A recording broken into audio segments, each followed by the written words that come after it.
Bonjour à tous, j'espère que vous allez bien. Alors j'avais envie de faire ce petit live pour vous parler de quelque chose qui pour moi est une catastrophe dans ce monde, c'est l'ego. Du coup j'avais envie de faire ce live parce que si quelque chose nous empêche de vivre correctement dans le bonheur et d'être l'ego.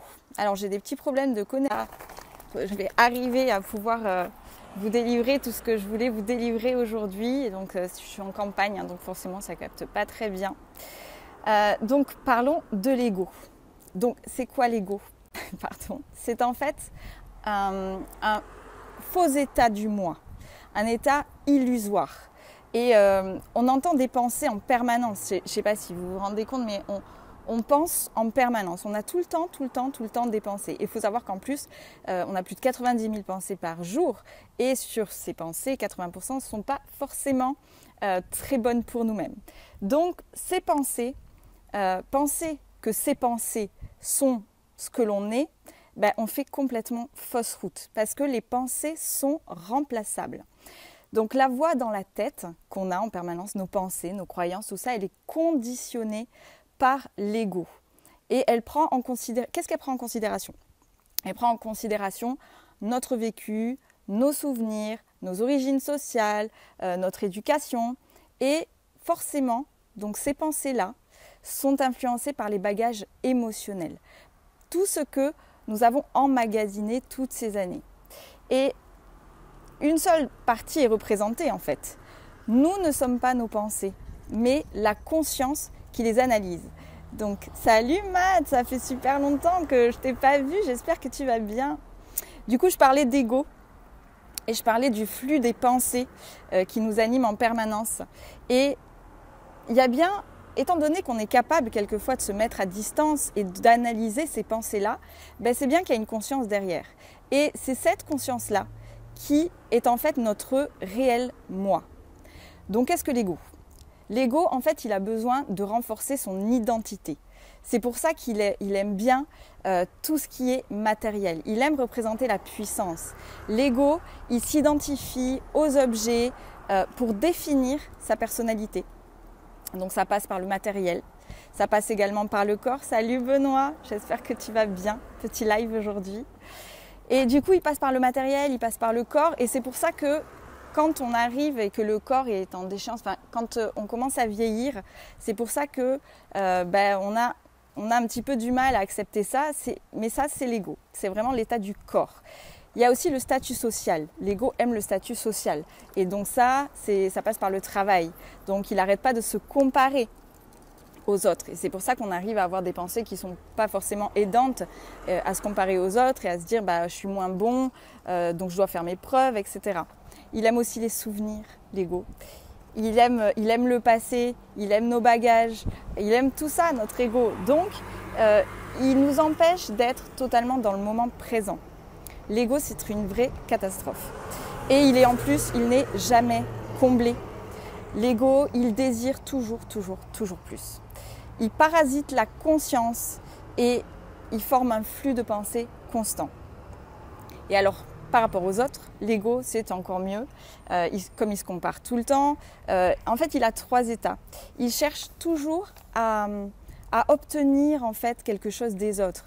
On est tout le temps en train de chercher à être comblé par rapport aux autres. Et ça, c'est terrible parce que du coup, oui, le fameux ego, Benoît, c'est ça, le fameux ego. J'avais envie d'en parler aujourd'hui parce que ça grince un petit peu tous les jours, l'ego, et même quand on sait comment ça fonctionne.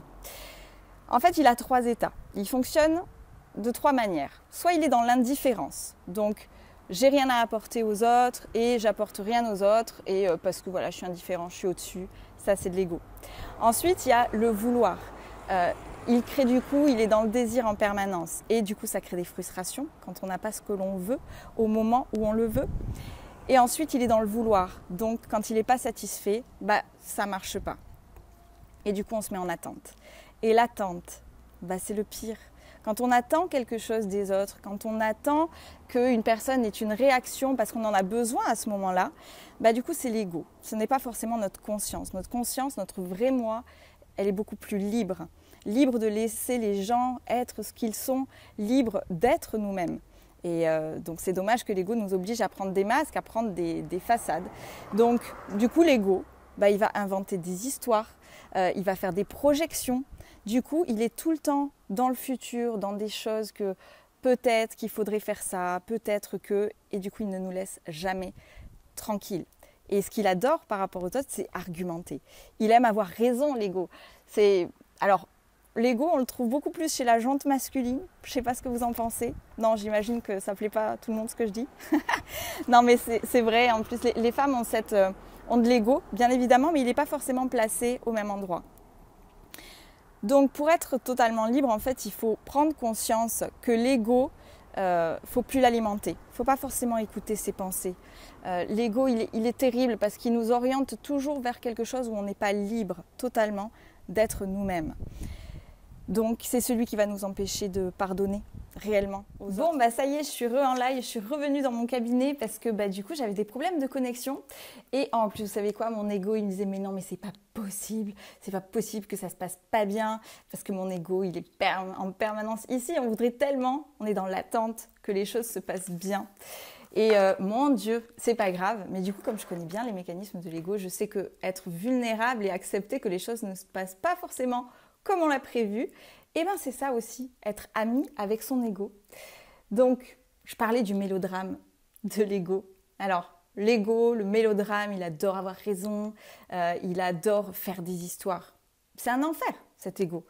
Et du coup, je disais que prendre conscience que c'est l'ego qui parle, qui pense, qui réfléchit, c'est du coup se détacher des choses et pouvoir analyser de manière tout à fait clairvoyante et avec notre véritable moi.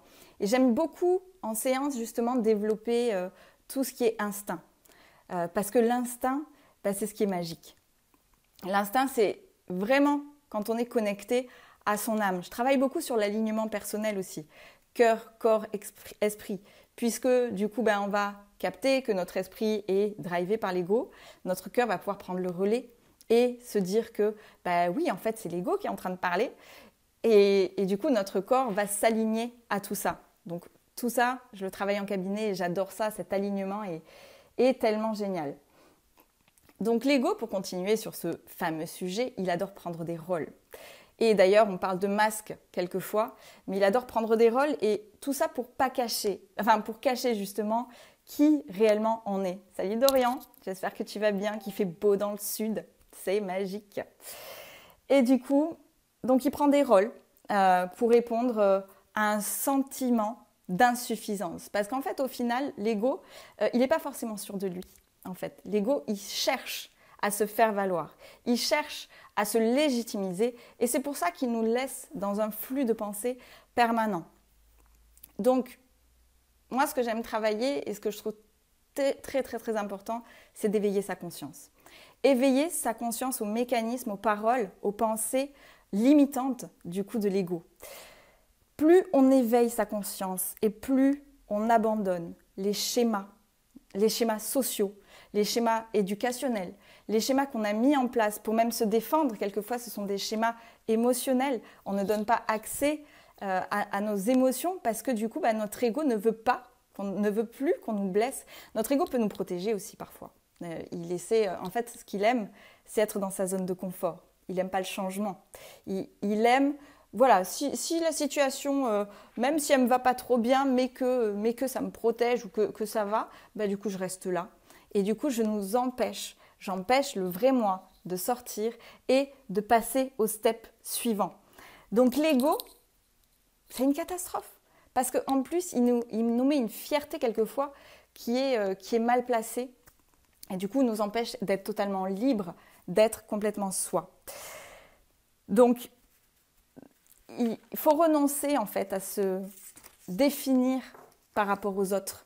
L'ego aime se définir par rapport aux autres. Il aime se comparer en permanence et se définir réellement qui suis-je par rapport aux autres. Est-ce que je suis mieux? Est-ce que je suis moins bien? Et nous laisse en permanence dans ce schéma de pensée. Et du coup, par rapport à justement des schémas qu'on a mis en place et des schémas émotionnels, que ce soit pour nous protéger, que ce soit pour d'autres raisons, lui, il aime rester dans ce schéma de pensée et va s'identifier à une émotion. Et cette émotion, qui est parfois douloureuse, devient l'ego. C'est pour ça qu'on a tant de mal parfois à se sortir de la tristesse, se sortir de la douleur. Mais comme je le disais au tout début, enfin sur le premier live, puisqu'il y a une petite coupure, comme je le disais au tout début, en fait, nos pensées ne sont pas figées, elles sont égotiques. Donc on peut les modifier en permanence. Donc on n'est pas obligé de rester dans la douleur. Quand il arrive un événement, oui, ça fait mal quelquefois. C'est pas rigolo, ça fait mal. Donc là, c'est de la douleur, c'est un fait, on est en train de le vivre. Mais par contre, la souffrance qui en résulte, ça c'est de l'ego. Il nous dit toujours de repartir dans cette émotion parce qu'il aime vivre ces émotions négatives. Il aime se remettre là-dedans. Il aime la contradiction, il aime tout ça. Et du coup, il nous empêche, il nous laisse dans la souffrance. Et je dis toujours du coup que la souffrance, que la douleur est réelle. Mais par contre, que la souffrance que l'on ressent est optionnelle. Et même justement par rapport à quelque chose, par exemple dans le couple, je dis quand il prend des rôles. Par exemple, au tout début d'un couple, on est dans notre meilleur rôle. Lors de la rencontre, on veut que la personne voie le meilleur de nous-mêmes. On veut paraître la meilleure personne, pas de défaut, on veut cacher qui l'on est.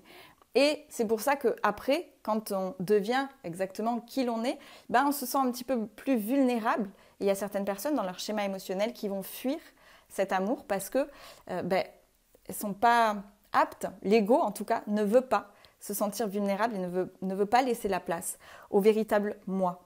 Donc, il faut accepter que l'ego est bien présent et pour ça, faut s'ancrer dans le moment présent. Il n'y a aucune autre solution. Se détacher, repérer les pensées, toutes ces pensées, mais bon, voilà, il y en a plus de 90 000, 10 000 par jour, donc il y en a trop des pensées.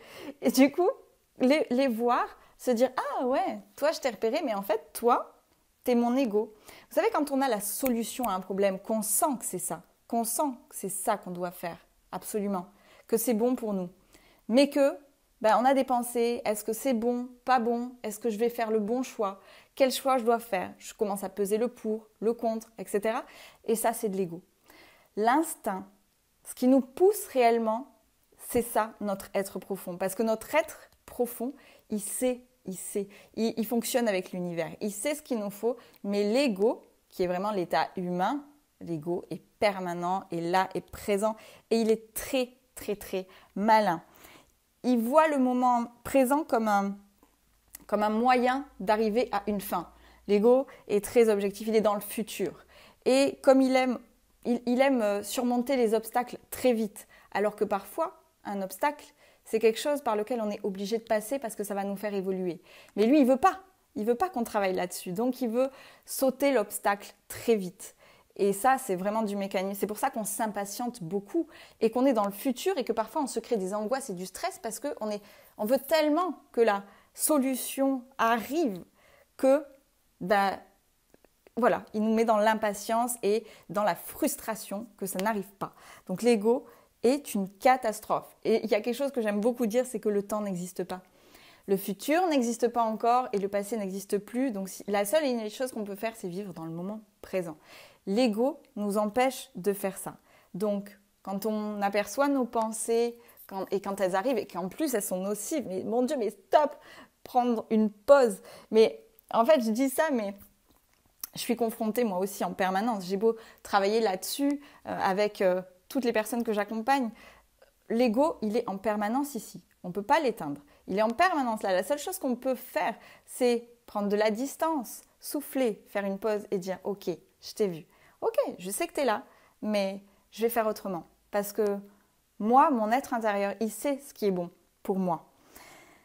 Donc, l'éveil de la conscience, s'éveiller. Et on peut être sur une pratique un petit peu spirituelle. Moi, j'aime beaucoup la spiritualité parce que je l'assimile beaucoup aux neurosciences et je trouve qu'on a énormément de réponses. Et quand on est sur cet éveil de conscience, c'est là qu'on peut prendre conscience de l'ego. Et c'est là qu'on peut avancer. Et c'est là qu'on peut actionner dans ce qui est bon pour nous et pas actionner dans les choses de l'ego qui nous a appris, l'éducation, les contextes sociaux et tous nos schémas émotionnels du passé.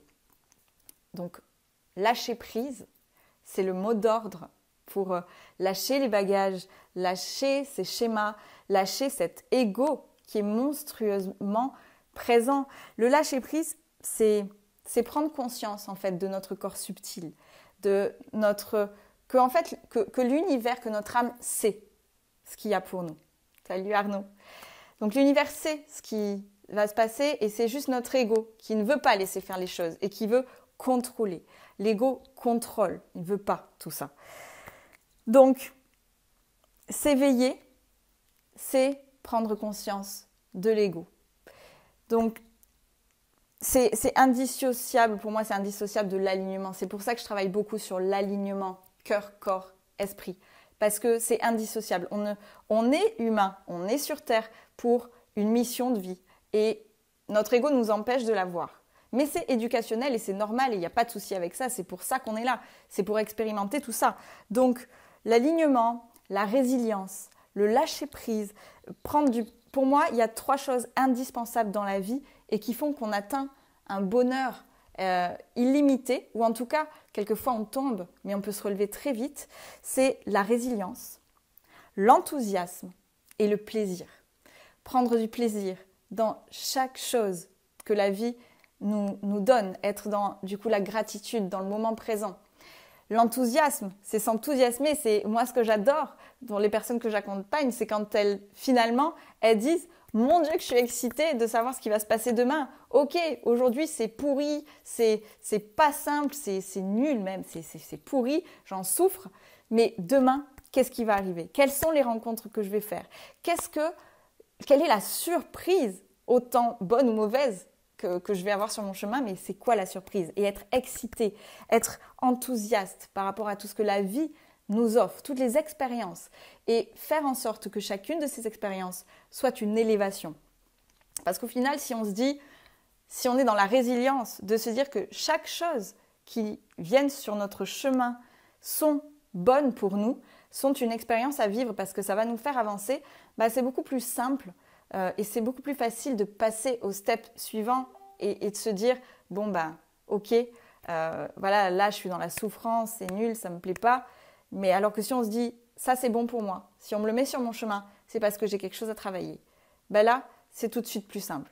Donc s'il y a 3 choses à retenir pour vivre heureux et pas dans l'ego justement, c'est être résilient, accepter les choses qu'on ne peut pas changer, accepter que les choses qui viennent sur notre chemin, c'est pour notre bien, c'est pour qu'on travaille quelque chose.